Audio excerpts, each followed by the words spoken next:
ভাইরা বোনেরা, আপনাদের শুভেচ্ছা নিয়ে আমি শুরু করছি। আসসালামু আলাইকুম। ভাই, আপনারা জানেন বিগত 1 বছর হলো আমরা এই বিনা সুদে পুঁজি নেব অহিংস গণতন্ত্র বাংলাদেশ এই নিয়ে আমরা গবেষণা করছি এবং ভাই বোন সবার সাথে আমরা মিশে, মা বাবা আত্মীয় স্বজন সবার সাথে আমরা মিশছি, বলছি আমাদের মতন গরিব মানুষ দরিদ্রহীন আমরা থাকবো না, আমাদের বাংলাদেশের দরিদ্র থাকবো না, আমরা যেন অর্ধেক মানুষ আমরা ঋণগ্রস্ত আছি, সবাই আমরা সমানভাবে চলতে চাই। তার জন্য আমরা বিনা সুদে টাকা চাই, আমরা বিনা সুদে অহিংস গণতন্ত্র বাংলাদেশ।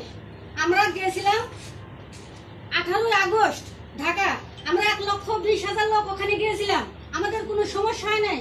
আর আপনাদের মানুষের জন্য নানান ভিন্ন কথা বলে, আপনারা কথায় কান দিবেন না, আপনারা ওখানে কারোর কথায় কান দিবেন না।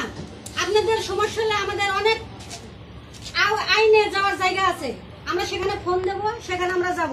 আপনাদের কাছে একটা অনুরোধ, আপনারা সবাই আমাদের সহযোগিতা করবেন এবং সদস্য ভর্তি করবেন এবং 18 নভেম্বর রোজ সোমবার 25 নভেম্বর রোজ সোমবার বেলা 10টায় আমরা সেখানে যাব এবং আমরা ঋণ পাস করবো ইনশাল্লাহ। আমরা আইন পাস করে আসবো ইনশাল্লাহ। ঠিক আছে, আপনাদের অনুরোধ থাকবে আমার